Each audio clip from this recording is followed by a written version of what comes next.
Hey, adventurers. Welcome to the show. How's it going? I never start the show just like this. I do start the show sometimes with it muted and then have to fix it like I just did. But I never start the show just like, casual, like, hey, what's up? What's up, adventurers? NPR style. How's it going? Welcome to NPR's The Elder Scrolls Lorecast.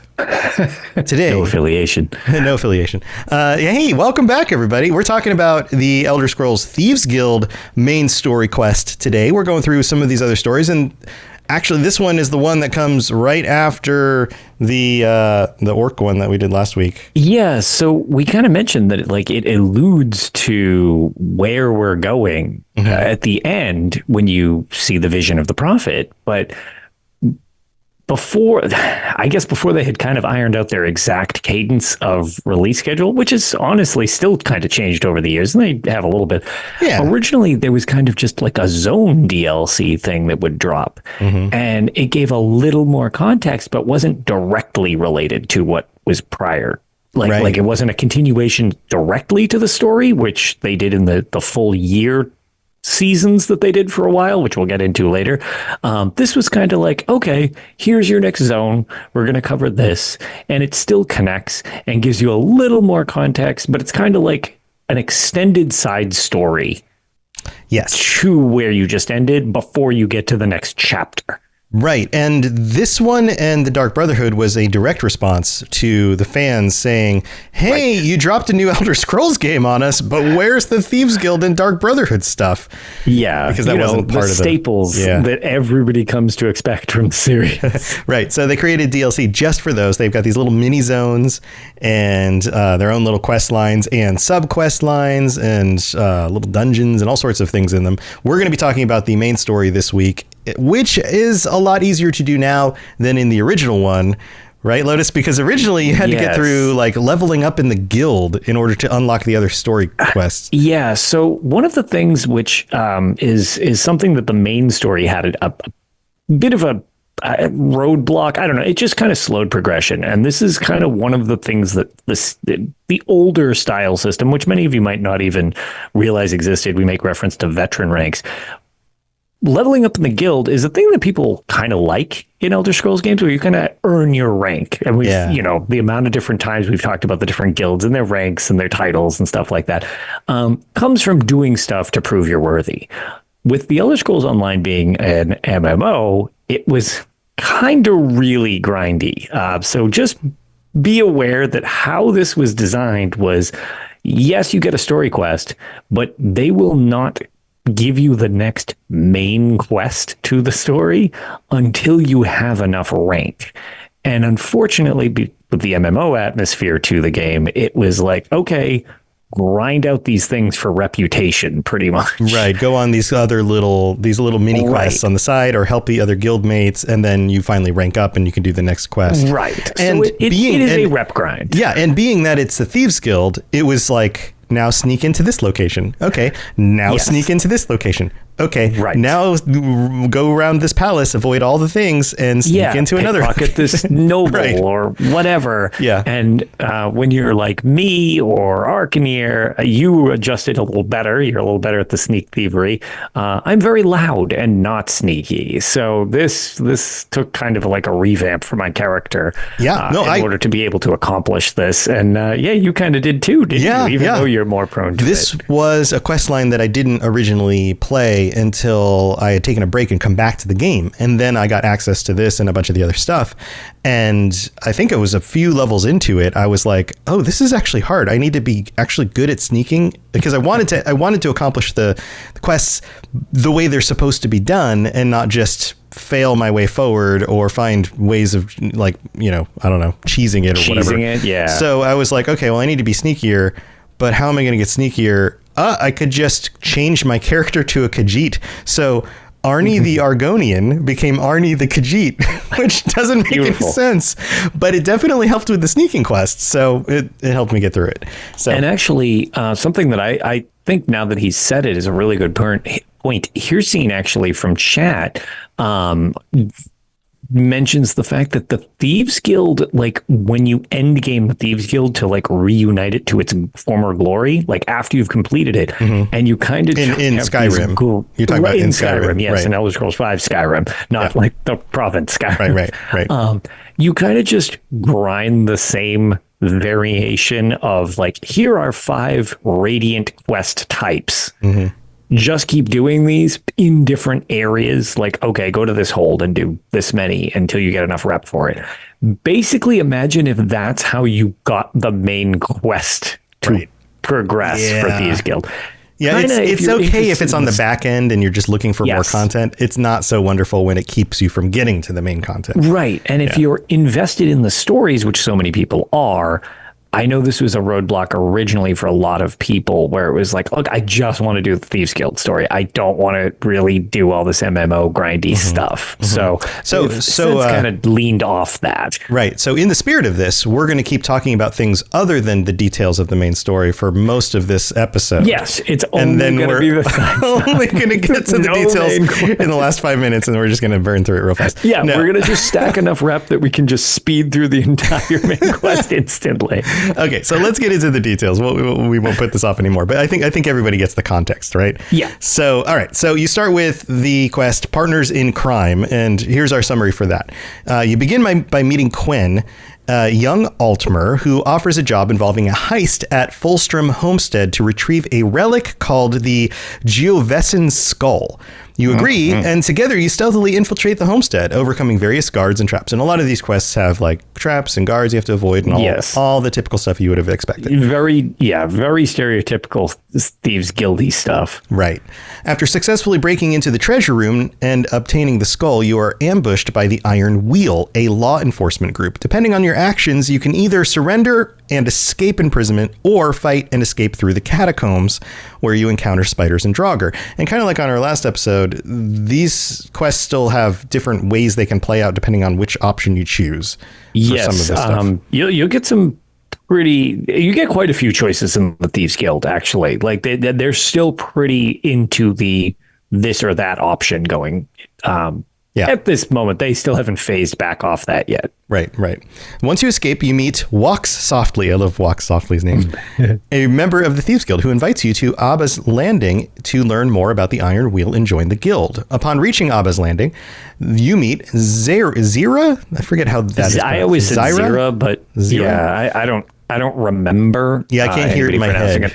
Right. Yeah, I can't hear it, but I think it was Zira. Zira, the guildmaster who explains the Iron Wheel's vendetta against the Thieves Guild. You are then offered and accept formal membership into the guild, gaining new abilities, access to daily quests, and rewards. So that's how you get involved.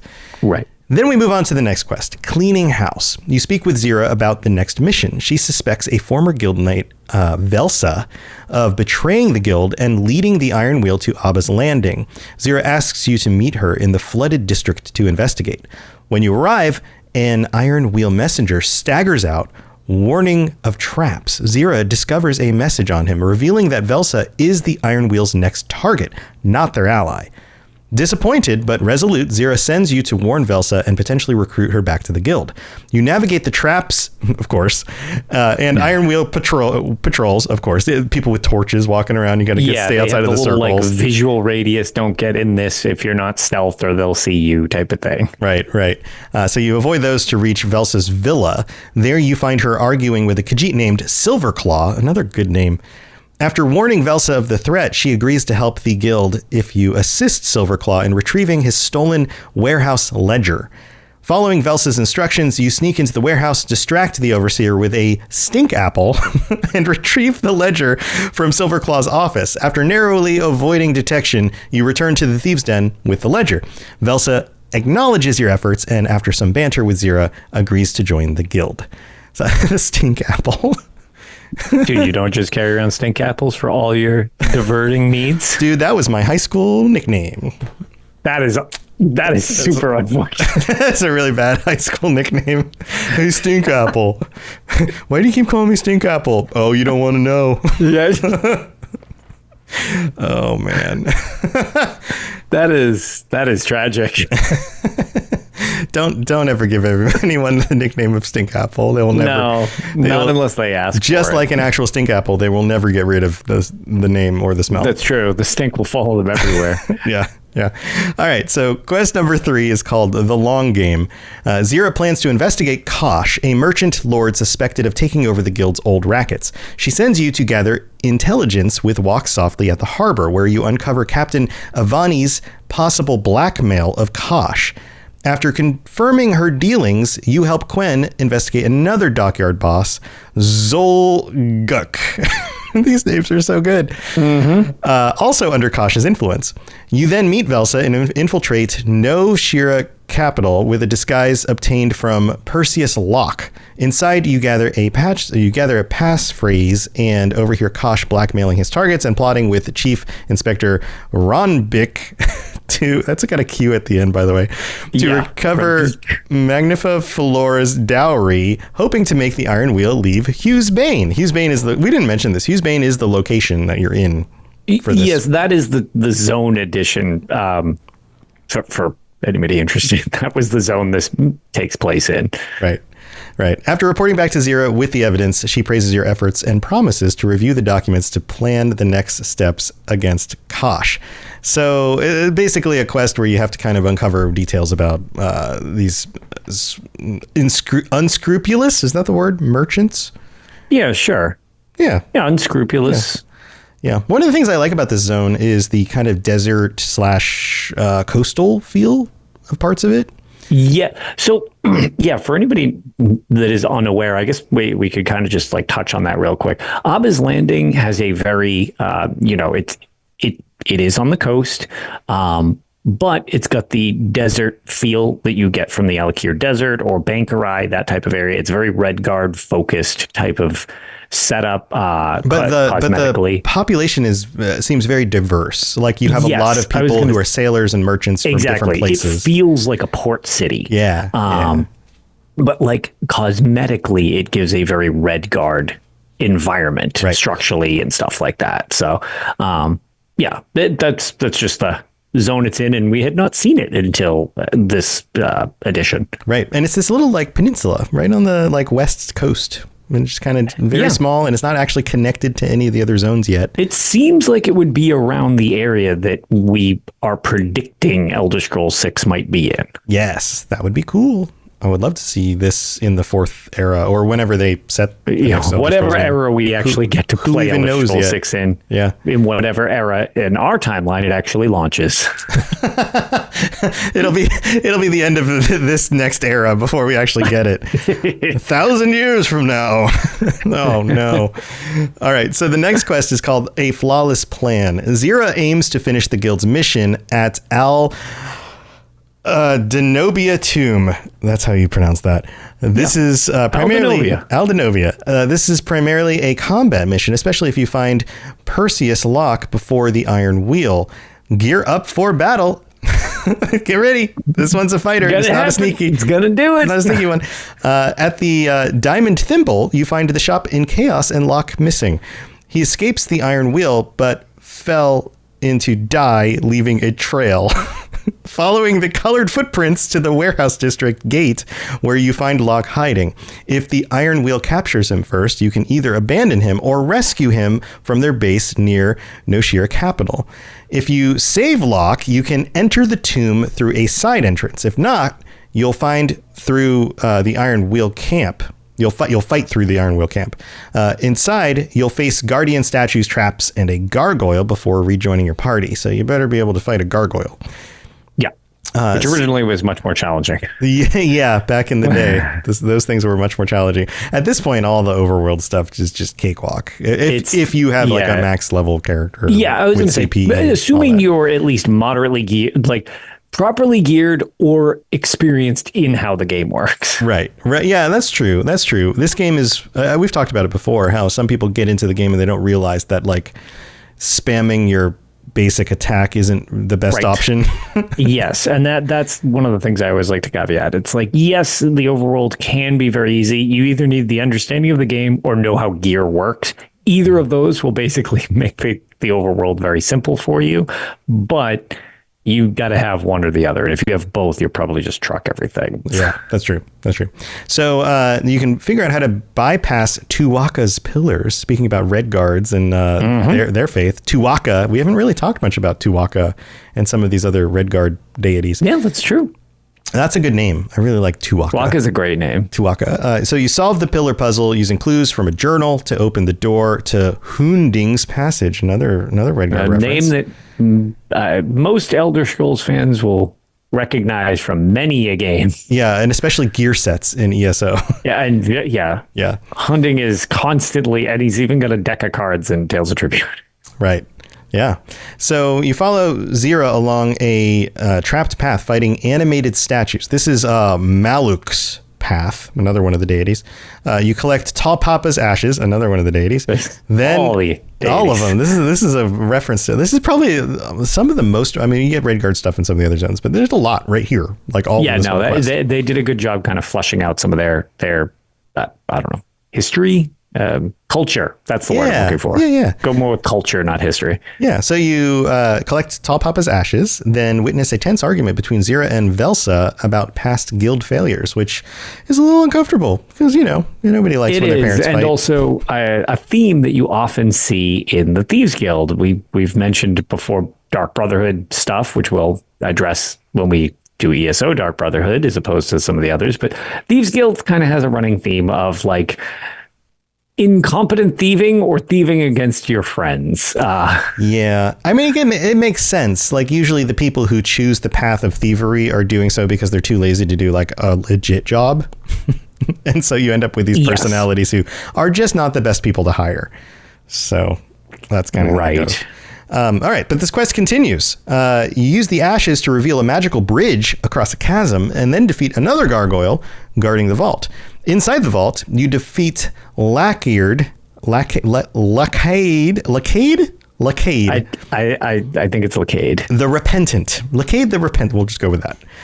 After he challenges you. His spinning attack is very deadly, so you want to make sure you dodge around. Don't get hit by his spinning attack. In the nearly empty treasure vault, you discover that Nicholas betrayed the guild and escaped with the treasure. Zira deduces he's alive and had a retreat in the desert.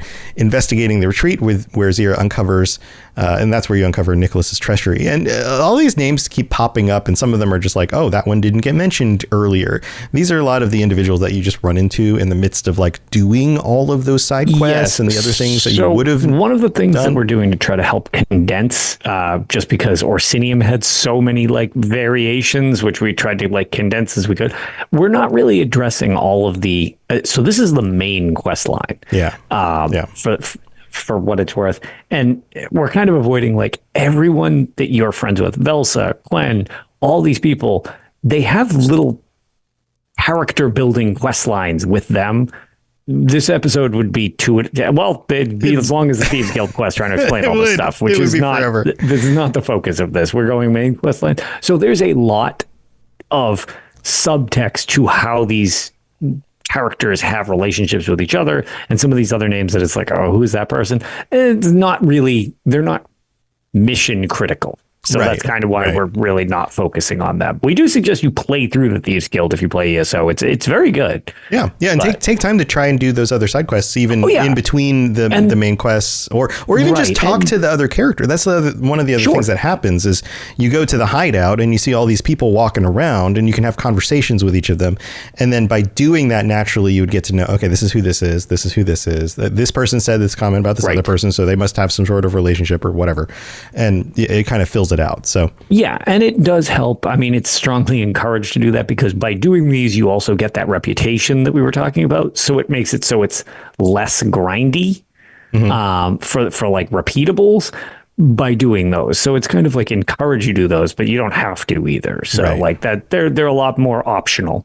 Right. So this quest wraps up. Zira leaves to inform the guild of Nicholas's betrayal, and then you return and get your reward. And just like with all these other quests, you get after each one, you go back and you get your what is it, 264 gold or whatever the number is. Scale it now. It can go all the way up to like 784 or something, Yeah, I think. yeah, it's whatever. Yes, it used to just be like a joke. It was just every quest was worth basically the same amount of money. And it's not even a round number of any sort. No. Yeah, and then like, here's a piece of gear you're never going to use. Congratulations. My grandfather's long lost tunic from, the center of Dagathur. Okay, great. Breakdown immediately. Yeah, one item. Now I can craft something with it. Thanks. Yep. Goodbye, heritage. Yep. But that's not it. It's not done yet. We've got a few more quests to go. But before we get to them, we have to go thank our patrons. And we've got a bunch of new patrons this week. So stay tuned. Oh, and also, the ad stuff still isn't working. That website, it still says we are performing some maintenance on analytics right now. So we're not going to read any One ads. day we'll be able to see not ads, reviews. That's the reviews. Yeah, I was going to say hopefully soon we'll be able to see what you wrote us. We can see stars. Thank you for the stars. I wish I could read what you put. Yeah, I could go to like the US login for Apple, but then I'm still missing the international ones. And yeah, I was going to say that would have a very, very narrow idea we have. But so we'll just wait. We'll get to them eventually, but thank you either way, because that at least shows us that you give us ratings, and thanks for taking the time to do that. That's true. So let's go thank our patrons. We'll be right back. This is Hamis Morak, Dragonborn, and you are educating yourself to the Elder Scrolls Lorecast. All right, here we are in the middle of the episode. You know what? Before I list off these names, somebody had mentioned a genius idea, which is something that I should have done more of. They signed up recently on the Patreon. They looked through the first like 90-ish episodes. There's not exactly 90. The numbering system got weird because some of those episodes don't exist anymore because they were like gameplay episodes or whatever that I just got rid of. But anyway, it's like a total of like maybe 70 something total. But they were like, hey, I signed up and I looked through those episodes. I didn't realize you covered topics like chim and these other. If you had told me that, I would have signed up sooner. So yeah, so you can get those other episodes and topics like chim if you sign up on the Patreon. Go look. Heck, you can even go to the website and just kind of go way back and just scroll through some of the early posts, and you can see what the topics are because the episodes are named. You just can't listen to them on the Patreon until you sign up. So head over to patreon.com/Elder Scrolls Lorecast. Check everything out. And thank you to our newest patrons, Andy C., Hunter G., Chickenfish, wonderful name. Nice. Nice. I love all the good names. Joshua W., Shezarine, and Gabrielle Knight. Did you ever play the Gabriel Knight games? No, I don't think know this that was is a thing. Yeah, okay. So back in the 80s, 90s, Sierra, who did King's Quest and Space Quest and those games, had a series called Gabriel Knight. And I think this is a playoff of that, unless this person just has a really cool name, and I just gave away their last name, but I don't think that's actually Peter the case. Gabriel. They have good music. Yeah, but this is Sledgehammer. This is Gabrielle Knight. So it's not even Gabriel Knight, it's Gabrielle. So thank you for joining. I hope you're enjoying your ad-free episodes and your extra bonus episodes, and if you're getting stickers or t-shirts, all the other cool stuff. You can join us for the patron chat next week, which is in exactly a week on the 29th. So there's still time to sign up for that or to upgrade to that tier if you'd like to join us for the patron chat. Also, we have to shout out our Daedric Princes, Blinding Vision, Hercene, Just a Little Bit of Chaos, Kiracy, and Peter R. Thank you so much for all the support.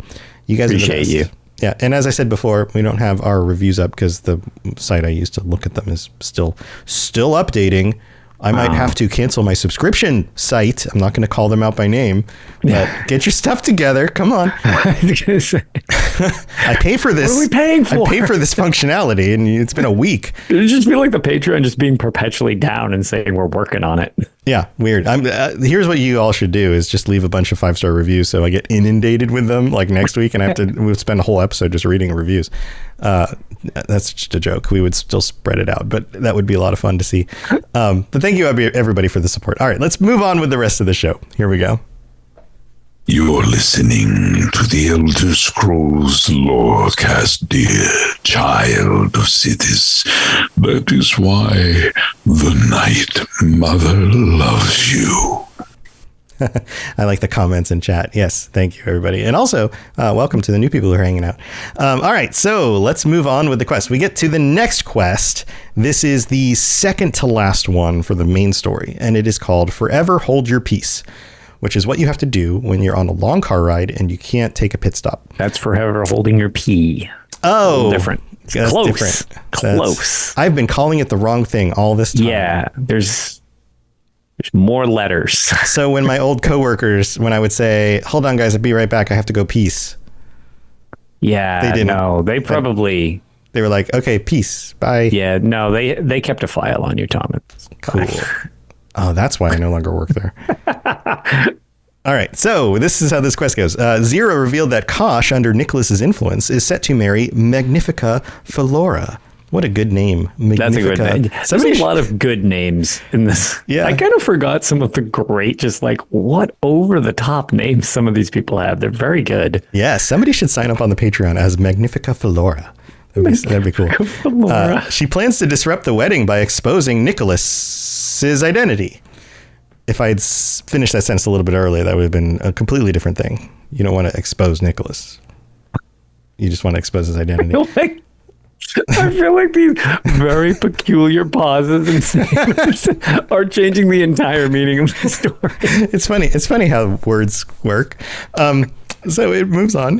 You obtain a wedding invitation through theft, choose a companion, and get an appropriate outfit. You remember all this? You pick somebody to go with you, and you get dressed up. I was going to say. So this is the fun point where you pick your date, and they don't necessarily just say yes because you pick them. Right? Yeah, it is a little awkward, which is even great. more cringe. Yeah, it's pretty good. At the wedding, you cause a distraction to help Zira enter the palace. During the ceremony, it's revealed that Kosh is actually Nicholas. Dun, dun, dun, dun. That's not actually in the notes. We both just happened to say that at the same time. Zira exposes Nicholas's deception to Philora by showing her the stolen dowry and her ancestor's crown, halting the wedding. As the Iron Wheel arrests everyone, you and your companion escape the palace. This is like you're now in the palace and you have to get out. Yes, yeah, your customary like prison break. Right, like not a prison break, which is the thing we'll get to later. Yeah, not actually the prison break, but the you are now all the way into this fairly complex, large manor, I guess you could call it. Yes, yeah. And then you've got to sneak your way back out, which is a fun set piece. That's a fun set. It's cool. It's pretty good. Simply changing it from sneaking into somewhere to everything's fine. You can just walk around and talk to everybody, and then all of a sudden you're like, nope, got to sneak out. Now changes the whole thing. Good luck remembering how you got in because castles are huge. Right. Yeah, and maybe that path is blocked off, and so you have to find another way out. Yeah, guards everywhere, etc. Yeah, that's some good stuff. Then, as the Iron Wheel arrests everyone, you and your companion escape the palace. Back at the Thieves' Den, Walk Softly informs you that Nicholas is captured, and you are promoted to acting guildmaster while Zira is imprisoned. And you have some new responsibilities and lots of paperwork. And so the next quest is all just paperwork. Paperwork quest, yeah. You ever play Job Simulator? No. ever play Papers, Please? Papers, Please. You just have to. Everyone's like, "Hey, can I get a raise?" And you're like, "Let's set up a meeting. I'll bring HR." It'd be funny if the Thieves Guild. We can get back on to it, but wouldn't it be weird if the Thieves Guild actually we're talking about all these nefarious things that the Thieves Guild and Dark Brotherhood do, but then it turns out they're incredibly meticulous when it comes to paperwork. Right, and they have an HR department. Yeah, it's is very the organized. Dark Brotherhood hasn't. That's the mod that I never knew I needed. Modders, Dark Brotherhood HR. Oh my God! Can you imagine? I want a quest mod where you join the Dark Brotherhood and then you feel mistreated. And then you demand that they have an HR department, and then you get hired to be the HR department. And then you just sit down and interview different people and find out how terrible they are. So-and-so made me a vampire. Yeah. Yeah. So-and-so tried to murder me simply because I didn't want to have lunch with them. Yeah. All right. Tom, give me the details. One note in your file. Note in your file. Yeah, go back to work. We'll be in contact. In contact. All right. So the final quest here is called Prison Break, and this is what you were alluding to before. Yeah. You enter the Thieves' Den, and when you get in, Silverclaw informs you that the Iron Wheel is leaving with Zira to Tanith for trial. She is held in Noshira's Citadel. Then you speak with your companions, and you get different people you can talk to, and it kind of plays out. Walk Softly warns that the Iron Wheel recognizes members by mannerisms and suggests bringing the Al Denobia, I said it right that time, tomb journal to the Citadel. Quen offers to scout the Citadel and marks a rendezvous. That's one of those French words that entered our English vernacular. Rendezvous point. That's my Pepe Le Pew French voice. That was very French. I'm very proud of you. My French teachers hated me because I would just spoke like Pepe Le Pew the whole time, because that was the only reference I ever had. Rendezvous like that, I'm sure. Yeah. Mon cher. Velsa reluctantly agrees to create a distraction at the front gate. You meet Quen, who confirms Velsa's distraction is effective. Walk Softly plans to take the sentry's uniform while you enter the Citadel. This is like a group effort thing, which is kind of fun. Yeah. Inside the Citadel, after entering, you learn that from Walk Softly that you should drop the journal in Chief Inspector Ronbik's office to ensure Nicholas is sentenced and to find Zira's location. You have an encounter with Magnifica Flora. In Ronbik's office, Flora reveals that Zira is imprisoned below and offers to help if you provide proof of Nicholas' guilt. Then you go searching for Nicholas. You navigate to the cell blocks and encounter Nicholas, who offers to reveal Zira's location for a lockpick. You can choose to give him the lockpick or refuse. So this is kind of fun, right? Like, he's the one who's the baddie in charge of all the bad stuff, and you're like, do I give it to him or just leave him high and dry? Do you remember what you picked? I don't.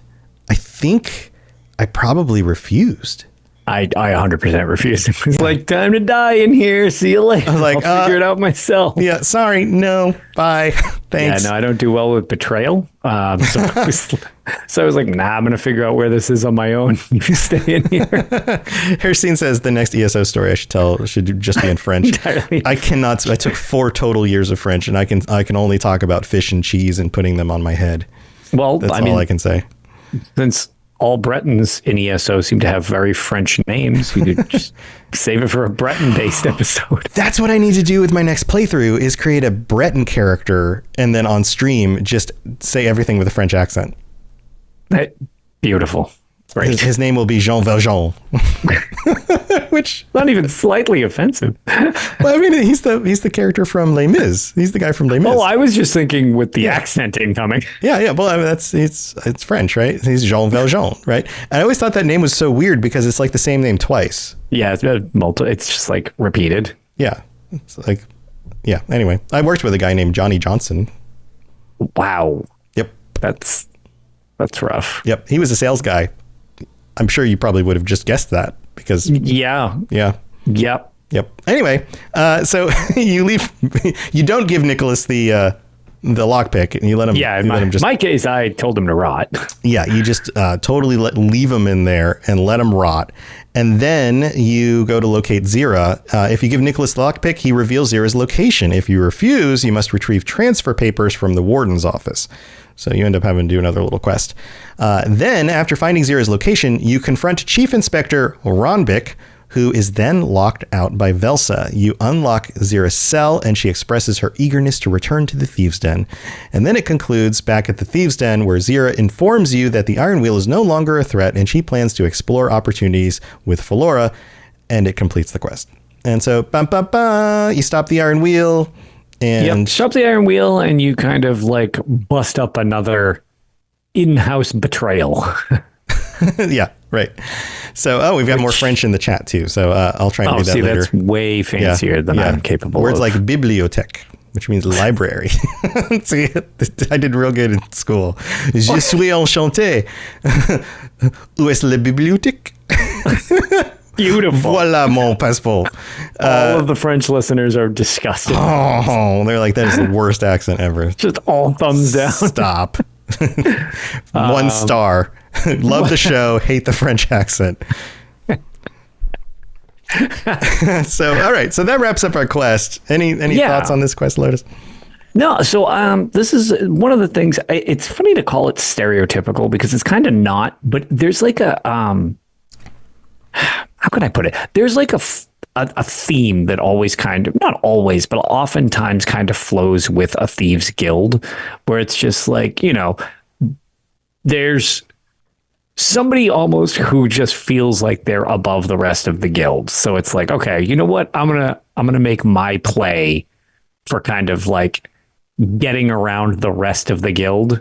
For like, I'm gonna just be the best thief. And right? It's such like a common thing when somebody basically gets too big for their britches, and then it turns into like this double betrayal thing. And it's funny because even though it's a trope, it's interesting because it's not always the same way that it plays out. And I actually think that Elder Scrolls Online did a pretty good job with having it play out. And again, I personally, like I said, I did not give him a lockpick. I got a real sense of satisfaction from just being like, nope. It's like, I'll figure out where to get these documents without you.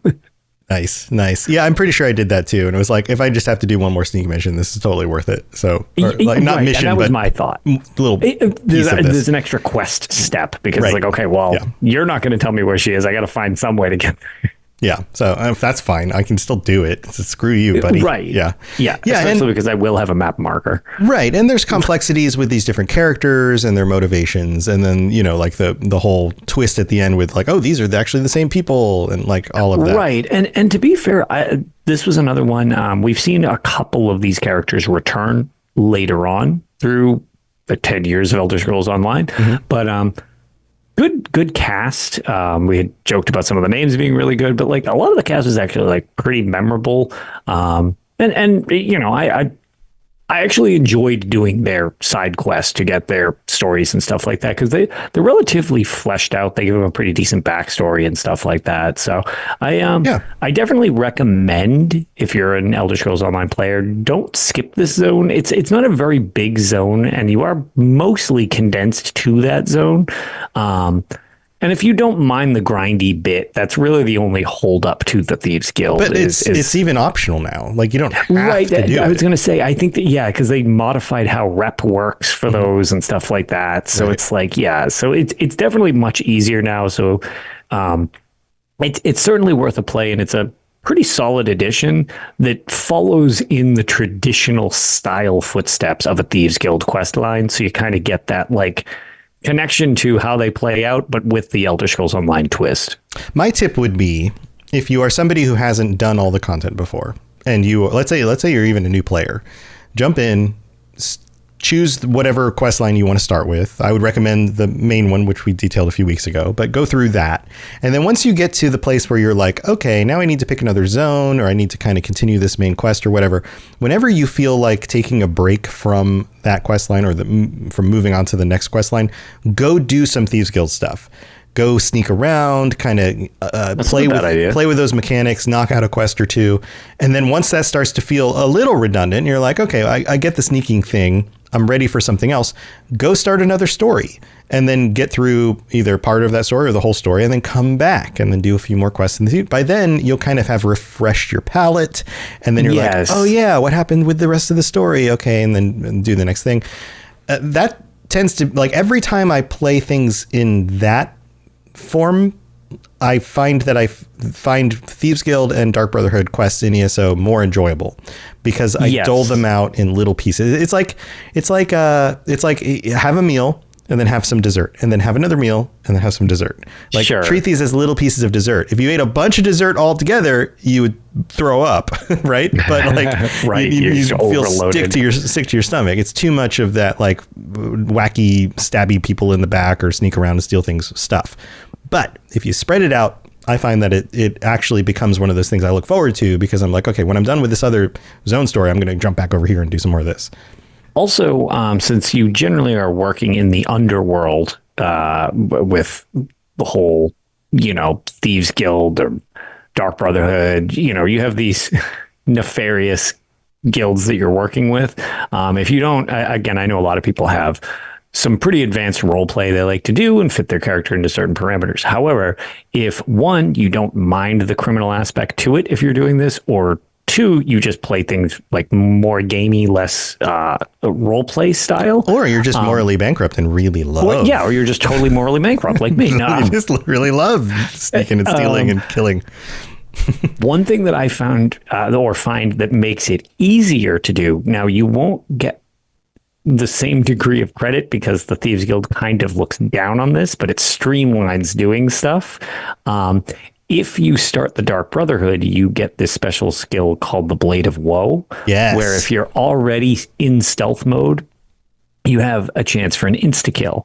The Thieves Guild obviously is not the Dark Brotherhood. They don't want you just murdering everybody. Right. They kind of like tell you don't just go on murder sprees. Like in Skyrim, if you did like stuff way outside parameters, it was like, okay, like we're detracting some of your payment. Like, what are you doing? Mm-hmm. I believe it you don't get quite the bonuses type of deal because also it's got some repercussions. But if you're just going for the sake of like progression and you don't mind that type of thing, the Blade of Woe can actually streamline stuff a lot, especially when against like guards and stuff. Right. If they're like you're trying to sneak around and you are bad at it, like me, you can just whip a Blade of Woe against the back of somebody's head and it makes getting down a hallway full of guards a lot simpler. Yeah. It's, if I recall, you usually get like a lower rating, especially on those little side quests. Yes, especially on the side quests. Some of them, I think some of the main quests you will fail if you do those and you have to go back or something. I don't remember exactly. I don't remember. I do know that it helps quite a bit when you're bad at sneaking. Mm-hmm. So just use that at your discretion. But if you are struggling at all with some of the stealth aspects, that having that at your disposal might be helpful to get around,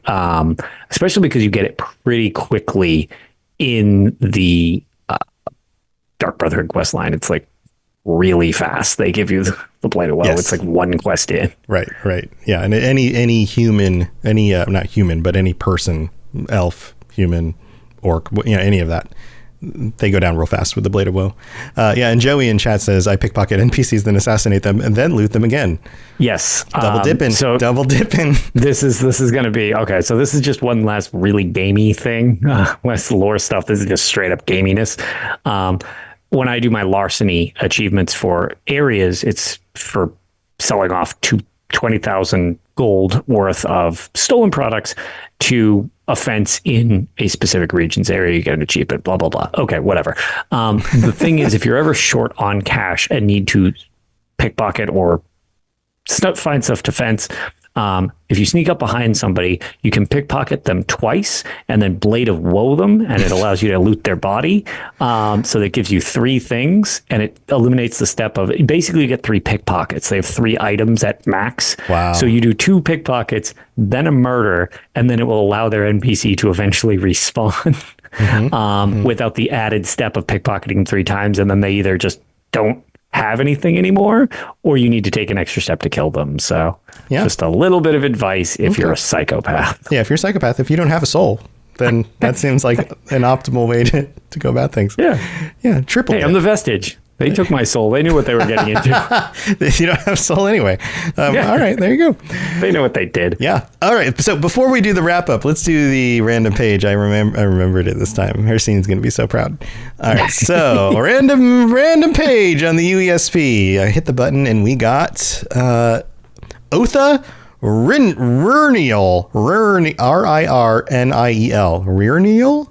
Love it. Rirniel. Zero context for this, so I can't even help with the name. I don't know. So Otha Rirniel is a Breton laborer found in the camp located on the western overlook above Oldgate. When spoken to, she'll say, "Why have we been visited with these disasters? Sometimes it feels like all of Rivenspire has been cursed." That's Otha. That's it. I can tell you how much health she has. How much health does Otha have? 25,974. There you go. Interesting. Yeah. She's easy to pickpocket. She's a laborer. She's female. She's Breton. And her reaction is justice neutral, which I'm not exactly sure. Now I'm very curious. Okay, the reactions are, the term reaction describes how NPCs interact with you. An NPC's reaction to you also determines what color their health bar is, nameplate, and glowing NPC outline, as if you have these UI options turned on. So there's friendly, justice, neutral, hostile, none, player, ally, NPC, ally, and companion. Justice neutral means NPCs can be attacked and pickpocketed with consequences. They will report crimes if they witness them and will fight back if attacked. They can also I was thinking they would report you if they saw you. It's like that shifty horse in Skyrim where nobody's around and the horse reports you. Yeah. Horse reports you. Yeah, the horse saw the crime. They can also be provoked into attacking if they witness a crime being committed, but they won't always do so. If they witness a murder, they will report it, and some will attack you or flee the scene. They have yellow health bars and white nameplates and outlines. So there you go. I guess we'll do the other ones if we get other characters that interesting have those labels. That's interesting. I didn't realize there were so many different options. So that ended up being more than just a goofy character that has like a very melancholy existence in Ravenspire. It turned out we got a little actual game coding info with that too. Yeah, I love the spooky stuff in Ravenspire, but I don't know that I would want to live there. Nah, it's gonna be a hard pass for me. It's pretty rough. It's pretty rough. It's gonna be up there. Hard pass. All right. Well, Lotus, you got anything else going on you want to share before we head out? No, I was gonna say we've got some new episode of the podcast on the way. If you caught the previous episode of Tales of Tamriel, it's kind of just our usual sort of bi-weekly schedule that we've been doing as of late. If you're on PC, I hope you're enjoying the update 43 that just came out. Still excited to get it on console in 2 weeks. Well, less than 2 weeks now. Just gotta wait, Lotus. Yep. And we'll also, work out all the bugs. Don't worry. Exactly. Yeah. Just fix everything for me real quick. Yep. No problem. And the only other thing, which just was kind of a fun little, hey, remember this, was they just released the interviews, I guess you'd call them, from Amsterdam, the 10-year anniversary. And it was kind of fun because they're just clips from all interviews that a bunch of us had taken during the actual event in this area above the fighting pits, which was kind of funny because I could tell the amount just from being there. It's heavy editing because of the clanking and screaming down below from the actual night fighting. Yeah, I remember you talking about the night fighting. Yeah, it was intense. But yeah, so the thing was, we've got a decent little chunk of time where it's actually me and Ark included from Tales of Tamriel, which was kind of fun to see as we're on the page at the moment. So if you want to check that out, that was a fun little snippet they just released on the official page. So, but yeah, other than that, no, just trying to find any game time I can and amongst all the stuff going on. Nice. Yeah, I've got, all my normal stuff, all my other shows, robotsradio.net. I've also been streaming more Skyrim, as I mentioned before. So come hang out with me, Robots Radio on Twitch. I think I'll probably end up multi-streaming to the YouTube channel. So if you prefer YouTube and not having ads, then you can go there and, turn on notifications or whatever. But yeah, that's what I've been doing. Lots of normal stuff, lots of podcasting and all sorts of things, and just trying to spend more time playing games and allowing myself to just have fun and hang out with the community.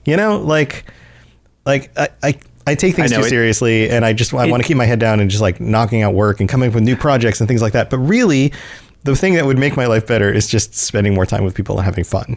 Yeah, it's the work-life balance, even when it's something that you enjoy doing. Yeah, is weird that you need to also stay focused on that. It's such absolutely. a bizarre thing to be like. Yeah, as a content creator, I am my own business, so my success at doing this is all dependent on how well I keep doing it. So there's that internal pressure is what allows you to get there to begin with, but then you have to keep up with it. And sometimes you just have to tell yourself it's okay. It's okay to just relax and play games and hang out with people. Yeah, no, it's funny just because it's such a weird thing to think about. But yeah, no, it totally is. It's always good to play something with your friends or for a purpose or something like that people enjoy. But then at the same time, it's like, okay, well, I'm going to just do something that totally allows me to turn off my brain and do whatever I want and have nothing related to anything. Yeah. Or just, like play highly modded Skyrim and chat with people who pop in the stream. Total disaster. And make jokes about, how terrible you are when trying to snipe Draugr from a distance with your bow or whatever, like, hey, that's fun. Come make fun of my sniping abilities. That'd be great. Exactly. Yeah. So, all right, everybody, thank you for being here. We'll be back next week with our patrons. So that should be a lot of fun. Yeah. And until then, stay safe out there. And if you decide to go Hughes Bane, then, don't leave a lockpick for Nicholas because he doesn't deserve it. Bring the blade of woe. Bring the blade of woe. We'll see you next time. Bye, everybody. See you later. Thanks for tuning in to the Elder Scrolls Lorecast. Check out robotsradio.net for more podcasts just like this, and join us on the Robots Radio Discord. Be part of a community of over 5,000 people who are excited about video games and so much more. Robots Radio. Games, lore, stories, community. Just press play.